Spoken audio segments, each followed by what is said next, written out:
ಇಡೀ ಜಮೀನಿನ ಖರೀದಿ ಪ್ರಕ್ರಿಯೆಯಿಂದ ಹಿಡಿದು ಕೊಡುವ ಪ್ರಕ್ರಿಯೆವರೆಗೂ ಸಿದ್ದರಾಮಯ್ಯ ಪಾತ್ರಕ್ಕೆ ಸಂಬಂಧಪಟ್ಟಂಗೆ ದಾಖಲೆಗಳು ಸಿಗೋದಕ್ಕೆ ಸಾಧ್ಯನೇ ಇಲ್ಲ. ಅಷ್ಟು ಸುಲಭಕ್ಕೆ ತನಿಖೆಯಿಂದ ಚೀಫ್ ಮಿನಿಸ್ಟರ್ ಆಫ್ ಕರ್ನಾಟಕ ಅವರನ್ನ ಮುಕ್ತಿಗೊಳಿಸೋದು ಸಾಧ್ಯವೇ ಇಲ್ಲದ ಮಾತು.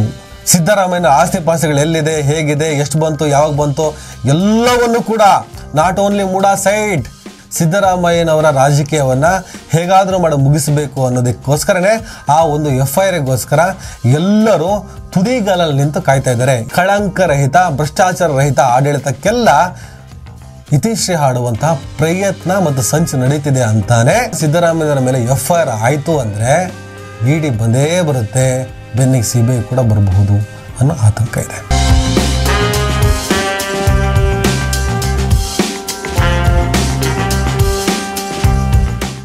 ಹಲೋ ಹಾಯ್ ನಮಸ್ಕಾರ ಸ್ನೇಹಿತರೆ.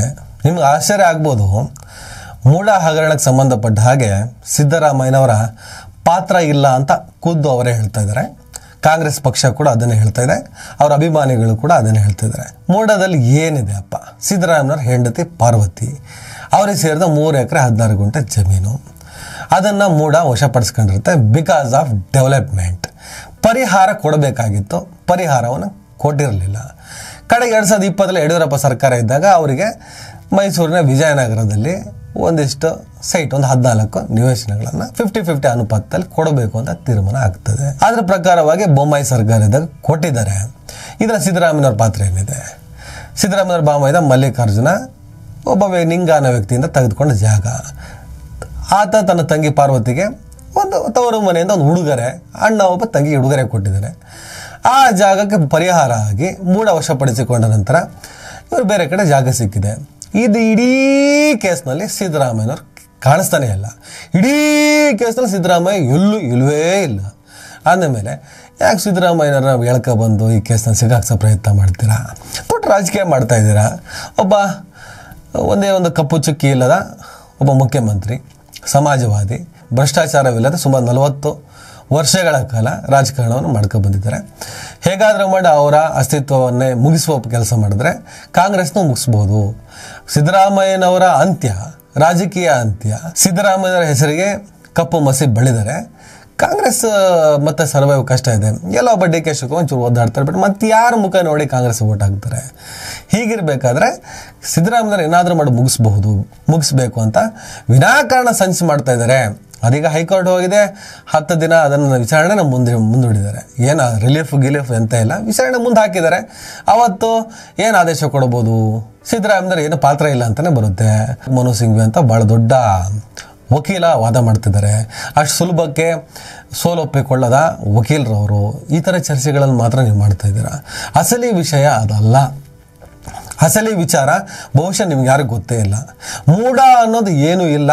ಮೂಡಾ ಅನ್ನುವಂಥ ಕೇಸಿನಲ್ಲಿ ಯಾವ ರೀತಿಯ ಸತ್ವವೂ ಇಲ್ಲ ಅನ್ನೋದು BJPಗೂ ಗೊತ್ತಿದೆ, ಕುಮಾರಸ್ವಾಮಿಗೂ ಗೊತ್ತಿದೆ, ಸಿದ್ದರಾಮಯ್ಯನವ್ರಿಗೂ ಗೊತ್ತಿದೆ. ಕಾಂಗ್ರೆಸ್ ಅಲ್ಲ, ಇಡೀ ರಾಜ್ಯದ ಎಲ್ಲ ರಾಜಕಾರಣಿಗಳಿಗೂ ಆ ಕೇಸಿನ ಆಳ ಅಗಲದ ಅರಿವಿರೋರಿಗೂ ಆ ಕೇಸಿನಲ್ಲಿ ಸತ್ವವೇ ಇಲ್ಲ ಅಂತ ಗೊತ್ತಿದೆ. ಸಿದ್ದರಾಮಯ್ಯನವರು ಖುದ್ದಾಗಿ ಮೂಡಾ ಕೇಸಿಗೆ ಸಂಬಂಧಪಟ್ಟ ಹಾಗೆ ವಿಚಲಿತರು ಆಗೇ ಇಲ್ಲ. ಅವರು ವಿಚಲಿತರಾಗೇ ಇಲ್ಲ. ಕಾಂಗ್ರೆಸ್ ಸಂಪುಟ ಸದಸ್ಯರು ಕೂಡ ಸಿದ್ದರಾಮಯ್ಯನವರ ಮೇಲೆ ಪ್ರೀತಿ ಇರೋರು, ಸಿದ್ದರಾಮಯ್ಯನವರ ಬಣ ಅಂತ ಗುರುತಿಸ್ಕೊಂಡವರು, ಅಸಮಾಧಾನ ಇರೋರಿಗೆ ಒಂದಿಷ್ಟು ದ್ವಂದ್ವದ ನಿಲುವಿರುತ್ತವೆ. ಎಲ್ಲಾದರೂ ಈ ಪ್ರಕರಣಕ್ಕೆ ಸಂಬಂಧಪಟ್ಟ ಹಾಗೆ ಮನಸ್ಸಿನಲ್ಲಿ ಮಂಡಿಗೆ ತಿಂದರೆ ಸಿದ್ದರಾಮಯ್ಯನವರಂಥವರನ್ನೇ ಬಿಡಲಿಲ್ಲ, ಏನು ನಮ್ಮನ್ನು ಬಿಡ್ತಾರ?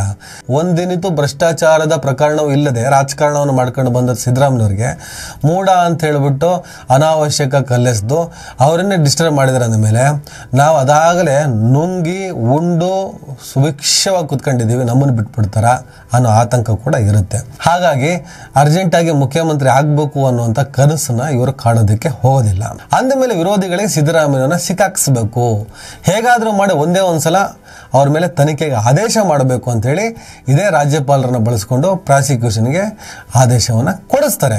ಪ್ರಾಸಿಕ್ಯೂಷನ್ ಅಂದರೆ ಕಾನೂನು ಕ್ರಮಕ್ಕೆ ರಾಜ್ಯಪಾಲರು ಆದೇಶ ನೀಡಿದ ಮೇಲೆ ಇವರು ಹೈಕೋರ್ಟಿಗೆ ಹೋಗ್ತಾರೆ, ಮೇಲ್ಮನವಿ ಸಲ್ಲಿಸ್ತಾರೆ. ಆ ಕಡೆಯಿಂದ ಕೇವಿಯಟ್ ಅರ್ಜಿ ಸಲ್ಲಿಸುತ್ತೆ. ಒಂದಿಷ್ಟು ಸಾಮಾಜಿಕ ಕಾರ್ಯಕರ್ತರು ಅನ್ನೋರು, RTI ಕಾರ್ಯಕರ್ತರು ಇದು ಹಿಂದೆ ಕೆಲಸ ಮಾಡ್ತಾರೆ. ಇವೆಲ್ಲದೂ ಕೂಡ ಪ್ರೋಗ್ರೆಸ್ ಅಂದರೆ ಪ್ರೊಸೆಸ್ ಈ ಥರ ಆಗಬೇಕು ಅನ್ನೋದು. ಅಲ್ಟಿಮೇಟ್ ಆಗಿರೋದು, ಫೈನಲಿ ಇರೋದು ಒಂದೇ ಒಂದು ಗುರಿ, ಅದು ಸಿದ್ದರಾಮಯ್ಯನವ್ರ ಮೇಲೆ ಒಂದೇ ಒಂದು FIR ಮಾಡಿಸ್ಬೇಕು ಅಂತ. ಏನು FIR ಆದ ತಕ್ಷಣ ಏನಾಗುತ್ತೆ, ಆಯ್ತಪ್ಪ ಮೂಡಾ ಕೇಸ್ನಲ್ಲಿ ಈಗ ಸಿದ್ದರಾಮಯ್ಯವ್ರು ಮಾಡಲ್ಲ ಅಂತ ಇವರು ಮಾಡಿದಾರಂತ ಅವರು ಒಂದು ಎನ್ಕ್ವೈರಿ ಆಗಲಿ ಬಿಡಿ. ಎನ್ಕ್ವೈರಿ ಆಗಕ್ಕೆ ಏನಾಗಬೇಕು, ಈಗ ಸಿದ್ದರಾಮಯ್ಯ ಮಾಡಲ್ಲ ಅಂತ ಹೇಳ್ತಿರೋ ಏನಾದರೂ ತನಿಖೆ ಮಾಡಿದ್ದಾನ? ಏನೂ ತನಿಖೆ ಮಾಡಿಲ್ಲ. ನೀವು ತನಿಖೆಗೆ ಒಪ್ಪದೇ ಇದ್ರೆ ಹೆಂಗೆ, ಒಂದು ತನಿಖೆ ಆಗಲಿ ಅಂತ ವಾದ ಮಾಡೋರು ಒಂದು ಕಡೆ, ಏನೂ ತಪ್ಪು ಮಾಡೋದ ಸಿದ್ದರಾಮಯ್ಯನವರನ್ನ ಯಾಕೆ ತನಿಖೆಗೆ ಒಳಪಡಿಸಬೇಕು ಅಂತ. ನೋಡಿ, ತಪ್ಪು ಮಾಡಿಲ್ಲ, ತಪ್ಪು ಮಾಡಿದ್ದಾರೆ ಅನ್ನೋದು ತನಿಖೆಯಿಂದ ಗೊತ್ತಾಗಬೇಕು. ತನಿಖೆಗೆ ಯಾಕೆ ಹೆದರಬೇಕು? ಈಗ ಸಿದ್ದರಾಮಯ್ಯ ತಪ್ಪು ಮಾಡಿಲ್ಲ ಅಂದರೆ ಆಗಲಿ ಬಿಡಯ್ಯ ತನಿಖೆ, ನಾನು ಯಾವುದಕ್ಕೂ ತಲೆ ಕೆಡಿಸ್ಕೊಳ್ಳ ಅಂತ ಹೇಳ್ಬೋದಲ್ಲ. ಸಿಂಪಲಾಗಿ ಎಲ್ಲರ ತಲೆಯಲ್ಲಿ ಬರುತ್ತೆ ಸ್ನೇಹಿತರೆ. ಆದರೆ ಕಾನ್ಸೆಪ್ಟ್ ಅದಲ್ಲ. ಮೂಡದ ತನಿಖೆ ನಡೆದರೆ ಏನು ಆಗಲ್ಲ ಅನ್ನೋದು ಸಿದ್ದರಾಮಯ್ಯರಿಗಲ್ಲ, ಎಲ್ಲರಿಗೂ ಅದಾಗಲೇ ಗೊತ್ತಿದೆ. ಅಂದರೆ ಆ ಕೇಸನ್ನು ಬಲ್ಲವರಿಗೆ ಗೊತ್ತಿದೆ. ಅದೇನೋ ವೈಟ್ನರ್ ಹಾಕಿದ್ದಾರೆ ಅಂದರೆ ಅದೇನೋದು ಪ್ಲೇಸಿಗೆ ಸಂಬಂಧಪಟ್ಟಂಗೆ ಇರಬೇಕು. ಯಾಕಂದರೆ ವಿಜಯನಗರ, ಮೈಸೂರಿನ ವಿಜಯನಗರ ಅಂದರೆ ಒಂಥರ ಬೆಂಗಳೂರಿನ ಸದಾಶಿವನಗರ ಇದ್ದಂಗೆ ಪ್ರತಿಷ್ಠಿತ ಏರಿಯಾದಲ್ಲಿ ಇವರು ಪರಿಹಾರವನ್ನು ತಗೊಂಡಿದ್ದಾರೆ. ಅದಕ್ಕೆ ಇವರು ಪ್ರಭಾವವನ್ನು ಬಳಸಿರ್ಬೋದು, ನನಗೆ ಇಂಥ ಏರಿಯಾದಲ್ಲೇ ಬೇಕಪ್ಪ ಅಂಥೇಳಿ. ಬಹುಶಃ ಆ ಸಾಲುಗಳು ಅಲ್ಲಿತ್ತೇನೋ, ಅದಕ್ಕೆ ಇವರು ವೈಟ್ನರ್ ಹಾಕಿದ್ದಾರೆ. ಅದನ್ನು ಮರೆಮಾಚೋದಕ್ಕೆ ವೈಟ್ನರ್ ಹಾಕಿಬಿಟ್ಟು ಈ ಮೂಡಾ ಕೇಸಿಗೆ ಇನ್ನಷ್ಟು ಅನುಮಾನ ಬರುವಂತೆ ವರ್ತಿಸಿದ್ದಾರೆ ಅಧಿಕಾರಿಗಳು. ಸಿದ್ದರಾಮಯ್ಯನವರನ್ನು ಬಚಾವ್ ಮಾಡೋದಕ್ಕೆ ಪ್ರಯತ್ನ ಪಟ್ಟಿದ್ದಾರೆ ಅಂತ ಹೇಳಿ ಚರ್ಚೆಗಳು ನಡೀತಾ ಇದ್ದಾವೆ. ನಿಜಾನ ಸುಳ್ಳ ಅದು ಕೂಡ ತನಿಖೆ ಒಳಗಡೆನೆ ಬರಬೇಕು. ಅಲ್ಟಿಮೇಟ್ ಆಗಿ ಬರೋ ಉತ್ತರ ತನಿಖೆ ಆಗ್ಬೇಕು. ಆಗಲಿ ಬಿಡಪ್ಪ, ನೀನು ಕಳ್ಳ ನಾನು ಕಳ್ಳ ಅಲ್ಲ ಅನ್ನೋದಕ್ಕಿಂತ ನೀನು ಕಳ್ಳ ಅಂದ ತಕ್ಷಣ ಹೌದಾ ನಾನು ಕಳ್ಳನ ಇದು ಸುಳ್ಳನ ಒಳ್ಳೆಯವನ ತನಿಖೆ ಆಗಲಿ ಅಂತ ಹೇಳಿದ್ರೆ ಮುಗ್ದೋಯ್ತಲ್ಲ. ಯಾಕೆ ಸಿದ್ದರಾಮಯ್ಯನವರು ಇಷ್ಟೆಲ್ಲ ಕಷ್ಟಪಡ್ತಿದ್ದಾರೆ? ಕಾಂಗ್ರೆಸ್ನವ್ರು ಯಾಕೆ ಮೇಲಿನ ಮೇಲೆ ಸಭೆ ನಡೆಸಿ ಈ ಮುರುಗೇಶ್ ನಿರಾಣಿ ಅಂತೆ, ಜೊಲ್ಲೆ ಅಂತೆ, ಕುಮಾರಸ್ವಾಮಿ ಅಂತೆ ಅವ್ರ ಮೇಲೆ ಪ್ರಾಸಿಕ್ಯೂಷನ್ಗೆ ರಾಜ್ಯಪಾಲರು ಯಾಕೆ ತಡ ಮಾಡ್ತಾ ಇದ್ದೀರಾ? ನಮಗಿಂತ ಮೊದಲೇ, ನಮ್ಮನ್ನು ಟಾರ್ಗೆಟ್ ಮಾಡೋಕ್ಕಿಂತ ಮೊದಲೇ ಇವರ ವಿರುದ್ಧ ಪ್ರಾಸಿಕ್ಯೂಷನ್ಗೆ ಅನುಮತಿಯನ್ನು ಕೋರಿ ನಿಮಗೆ ಅರ್ಜಿ ಸಲ್ಲಿಸಲಾಗಿತ್ತಲ್ಲ, ಅದಕ್ಕೆ ಯಾಕೆ ಮನ್ನಣೆ ಕೊಟ್ಟಿಲ್ಲ? ನೀವು ನಮ್ಮನ್ನೇ ಯಾಕೆ ಟಾರ್ಗೆಟ್ ಮಾಡಿದ್ದೀರಿ? ನಿಮ್ಮ ಉದ್ದೇಶ ಏನು, ಅದೇನು ಇದೇನು ಅನ್ನೋದು ಪೊಲಿಟಿಕಲಿ ಡಿಬೇಟ್ ನಡೀತಾ ಇದೆ. ಅಸಲಿ ವಿಷಯ ಏನಂದರೆ ಸ್ನೇಹಿತರೆ, ಮೂಡಾ ಕೇಸಿನಲ್ಲಿ ಸಿದ್ದರಾಮಯ್ಯನವರನ್ನು ಯಾವುದೇ ಕಾರಣಕ್ಕೂ ಸಿಕ್ಕಾಕ್ಸೋಕ್ಕೆ ಸಾಧ್ಯನೇ ಇಲ್ಲ. ಯಾಕಂದರೆ ಇಡೀ ಜಮೀನಿನ ಖರೀದಿ ಪ್ರಕ್ರಿಯೆಯಿಂದ ಹಿಡಿದು ಕೊಡುವ ಪ್ರಕ್ರಿಯೆವರೆಗೂ ಸಿದ್ದರಾಮಯ್ಯನವರ ಪಾತ್ರವನ್ನು ರೆಕಾರ್ಡ್ ಮಾಡೋದಕ್ಕೆ ಸಾಧ್ಯವೇ ಆಗಿಲ್ಲ. ಸಿದ್ದರಾಮಯ್ಯನವರ ಪಾತ್ರಕ್ಕೆ ಸಂಬಂಧಪಟ್ಟಂಗೆ ದಾಖಲೆಗಳು ಸಿಗೋದಕ್ಕೆ ಸಾಧ್ಯನೇ ಇಲ್ಲ. ಅದೇ ಎಲ್ಲರಿಗೂ ಚೆನ್ನಾಗಿ ಗೊತ್ತಿದೆ. ಆದರೆ ಎಲ್ಲರಿಗೂ ಬೇಕಾಗಿದ್ದು ಒಂದು ತನಿಖೆ ಮಾತ್ರ. ಸಿದ್ದರಾಮಯ್ಯನ ಮೇಲೆ ಒಂದೇ ಒಂದು ಸಲ ತನಿಖೆಗೆ ಆದೇಶ ಆಗಬೇಕು. ಒಂದೇ ಒಂದು ಸಲ ಹೈಕೋರ್ಟ್ ಕೂಡ ಇದೇ ರಾಜ್ಯಪಾಲರಿಗೆ ನಾಳೆ ಏನು ಮಾಡ್ಬೋದು, ನೀವು ಕೊಟ್ಟಂತಹ ವಿವರಗಳು, ಒಬ್ಬ ಮುಖ್ಯಮಂತ್ರಿಯ ವಿರುದ್ಧ ಪ್ರಾಸಿಕ್ಯೂಷನ್ಗೆ ನೀವು ಆದೇಶಿಸುವುದಕ್ಕೆ ಕೊಟ್ಟಂಥ ವಿವರಗಳು ಸಾಕಾಗ್ತಾ ಇಲ್ಲ. ಹಾಗಾಗಿ ಇನ್ನಷ್ಟು ಇದಕ್ಕೆ ಸಂಬಂಧಪಟ್ಟ ಹಾಗೆ ಇವರಿಗೆ ಪ್ರಾಸಿಕ್ಯೂಷನ್ಗೆ ಆದೇಶಿಸಬಹುದು ಅನ್ನೋದಕ್ಕೆ ಸರಿಯಾದ ದಾಖಲೆಗಳ ಸಮೇತ ನೀವು ರಿಪೋರ್ಟನ್ನು ಕೊಡಿ. ಆನಂತರ ಪ್ರಾಸಿಕ್ಯೂಷನ್ಗೆ ಏನಾದರೂ ಅವಕಾಶ ಮಾಡಿಕೊಡಬಹುದು ಅಂತ ಹೈಕೋರ್ಟ್ ನಾಳೆ ಹೇಳುವ ಸಾಧ್ಯತೆ ಇದೆ. ಒಂದೇ ಸಲ ನೀವು ತನಿಖೆ ಆಗಬಾರ್ದು ಅಂತ ಹೈಕೋರ್ಟು ಆದೇಶವನ್ನು ಕೊಡುತ್ತೆ ಅನ್ನೋದು 100ಕ್ಕೆ 100 ಸುಳ್ಳು. ಅಷ್ಟು ಸುಲಭಕ್ಕೆ ತನಿಖೆಯಿಂದ ಚೀಫ್ ಮಿನಿಸ್ಟರ್ ಆಫ್ ಕರ್ನಾಟಕ ಅವರನ್ನು ಮುಕ್ತಿಗೊಳಿಸೋದು ಸಾಧ್ಯವೇ ಇಲ್ಲದ ಮಾತು. ಅದಾದ್ಮೇಲೆ ಇವರು ಸುಪ್ರೀಂ ಕೋರ್ಟ್, ಇನ್ನೊಂದು ಕೋರ್ಟು ಹೀಗೆ ಹೋಗ್ತಾ ಇರ್ಬೋದು. ಆದರೆ ಈ ನಡುವೆ ಒಂದೇ ಒಂದ್ಸಲ ಮುಖ್ಯಮಂತ್ರಿ ಸಿದ್ದರಾಮಯ್ಯನವರ ಮೇಲೆ ತನಿಖೆಗೆ ಆದೇಶ ಆದರೆ ಇಮಿಡಿಯೇಟ್ ಆಗಿ ಅವ್ರ ಮೇಲೆ FIR ಆಗುತ್ತೆ. ಈಗ ತನಿಖೆ ಮಾಡಬೇಕು ಅಂದರೆ FIR ಮಾಡಬೇಕಾಗುತ್ತೆ. ವಿತೌಟ್ FIR ತನಿಖೆ ಮಾಡೋಕ್ಕಾಗಲ್ಲ. FIR ಆದಮೇಲೆ ತನಿಖೆ ಅಂತ ನಡೆಯೋದು. ತನಿಖೆಯಲ್ಲಿ ಇವ್ರು ತಪ್ಪಿತಸ್ಥರೋ ಅಲ್ವೋ ಅನ್ನೋದು ಸಾಬೀತು ಕೋರ್ಟಲ್ಲಿ ಆಗಬೇಕು. ಇವ್ರು ಚಾರ್ಜ್ ಶೀಟನ್ನು ಮಾತ್ರ ಹಾಕ್ಬೋದು. ನಾಳೆ ಚಾರ್ಜ್ ಶೀಟಲ್ಲಿ ಇವರನ್ನು ಅಪರಾಧಿ ಅಂತ ಮೆನ್ಷನ್ ಮಾಡಿದ್ರು, ಕೋರ್ಟ್ಗೆ ಹೋಗಿ ಇವರು ಸತ್ಯಸಂಧರಾದರೆ ಬಚಾವಾಗಿ ಬರ್ಬೋದಲ್ಲ. ಒಳ್ಳೊಳ್ಳೆ ಲಾಯರ್ಗಳಿದ್ದಾರೆ, ವಾದ ವಿವಾದಗಳನ್ನು ಮಾಡಿ ಹೇಗೆ ಹೊರಗೆ ಬರ್ಬೋದಲ್ಲ. ಯಾಕೆ ಈ ಟೆನ್ಷನ್ ವಿಚಾರಕ್ಕೆ ಈಗ ಬರ್ತೀನಿ ಸ್ನೇಹಿತರೆ, ಇನ್ನು ಲ್ಯಾಗ್ ಮಾಡಲ್ಲ. ಸಿದ್ದರಾಮಯ್ಯನವರ ಮೇಲೆ ವಿರೋಧಿಗಳಿಗೆಲ್ಲ, ನೀವು ಕೇಂದ್ರದಿಂದ ಹಿಡಿದು ರಾಜ್ಯಪಾಲರಿಂದ ಹಿಡಿದು ಕರ್ನಾಟಕದಲ್ಲಿರುವಂತಹ ಸಿದ್ದರಾಮಯ್ಯನವರ ವಿರೋಧಿಗಳು, ಕಾಂಗ್ರೆಸ್ ವಿರೋಧಿಗಳಲ್ಲ, ಸಿದ್ದರಾಮಯ್ಯನವರ ವಿರೋಧಿಗಳಿಗೆ ಎಲ್ಲರಿಗೂ ಬೇಕಾಗಿರೋದು ಒಂದು FIR.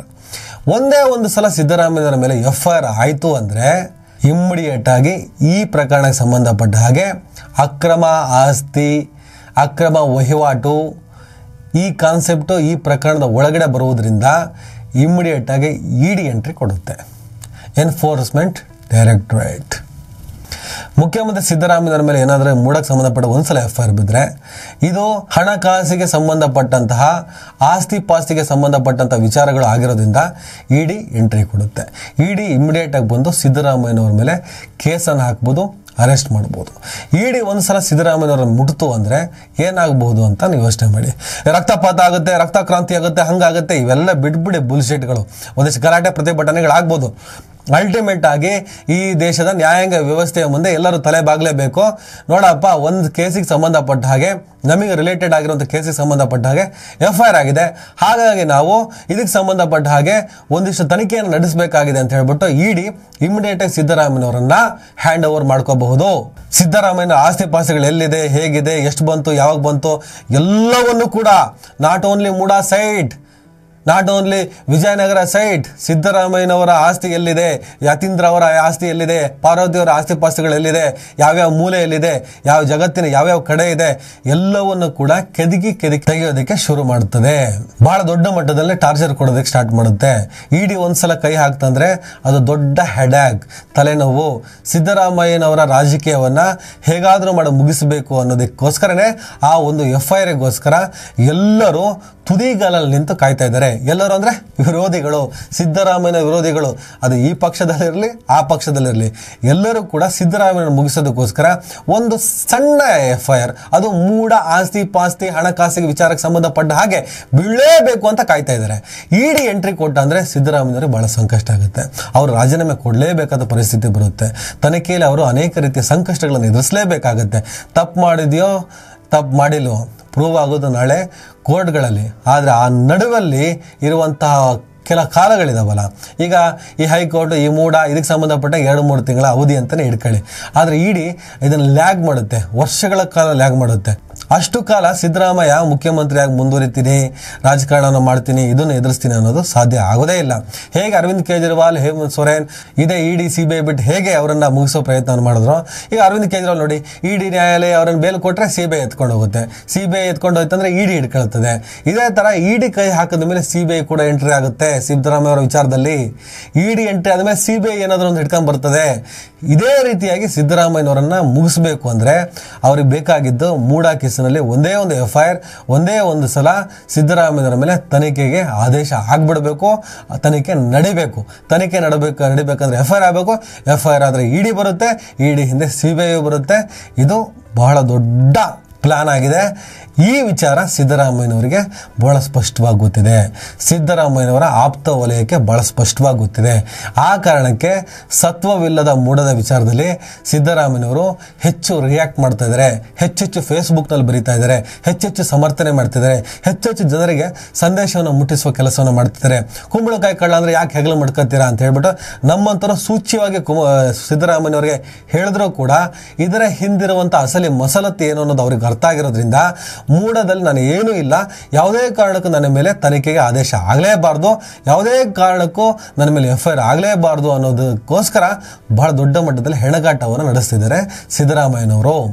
ಇಡಿ ಕೈ ಇಟ್ಟರೆ CBI ಎಲ್ಲ ಬಂದ್ಬಿಟ್ರೆ ಏನಾಗ್ಬೋದು, ತನ್ನ ರಾಜಕೀಯ ಜೀವನ ಇಷ್ಟು ವರ್ಷಗಳ ಕಾಲ ಕಾಪಾಡಿಕೊಂಡು ಬಂದಂಥ ರಾಜಕೀಯ ಜೀವನ ಜೊತೆಗೆ ಮುಂದಿನ ರಾಜಕೀಯ ಜೀವನದಲ್ಲಿ ಅಥವಾ ಅವರು ಮಾಡಿದಂಥ ಹೆಸರು, ಅವರು ನಡೆದುಕೊಂಡು ಬಂದ ದಾರಿ, ಅವರ ಸಮಾಜವಾದ, ಅವರ ಜಾತ್ಯತೀತವಾದ, ಕಳಂಕರಹಿತ, ಭ್ರಷ್ಟಾಚಾರ ರಹಿತ ಆಡಳಿತಕ್ಕೆಲ್ಲ ಇತಿಶ್ರೀ ಹಾಡುವಂತಹ ಪ್ರಯತ್ನ ಮತ್ತು ಸಂಚು ನಡೀತಿದೆ ಅಂತಾನೆ ಅವರು ಮೂಡಾ ಕೇಸಿಗೆ ಸಂಬಂಧಪಟ್ಟ ಹಾಗೆ ಸತ್ವವಿಲ್ಲದ ಒಂದು ಕೇಸಿಗೆ ಈ ಲೆವೆಲ್ಗೆ ರಿಯಾಕ್ಟ್ ಮಾಡ್ತಿದ್ದಾರೆ, ಈ ಲೆವೆಲ್ಗೆ ತಲೆ ಕೆಡಿಸ್ಕೊಂಡಿದ್ದಾರೆ.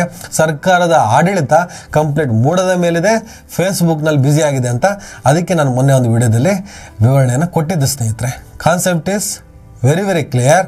ಸಿದ್ದರಾಮಯ್ಯನವರಿಗೆ ಈ ಕೇಸಿನಲ್ಲಿ, ಮೂಡಾ ಕೇಸಿನಲ್ಲಿ, ಏನೂ ಇಲ್ಲದ ಕೇಸಿನಲ್ಲಿ ಟಾರ್ಗೆಟ್ ಮಾಡಿ ಸಂಚು ಮಾಡಿ ಏನಾದರೂ FIR ದಾಖಲಾದರೆ ಇಡಿ ಬಂದೇ ಬರುತ್ತೆ, ಬೆನ್ನಿಗೆ CBI ಕೂಡ ಬರಬಹುದು ಅನ್ನೋ ಆತಂಕ ಇದೆ. ವೇಟ್ ಅಂಡ್ ಸಿ ಏನಾಗುತ್ತೆ ನೋಡೋಣ.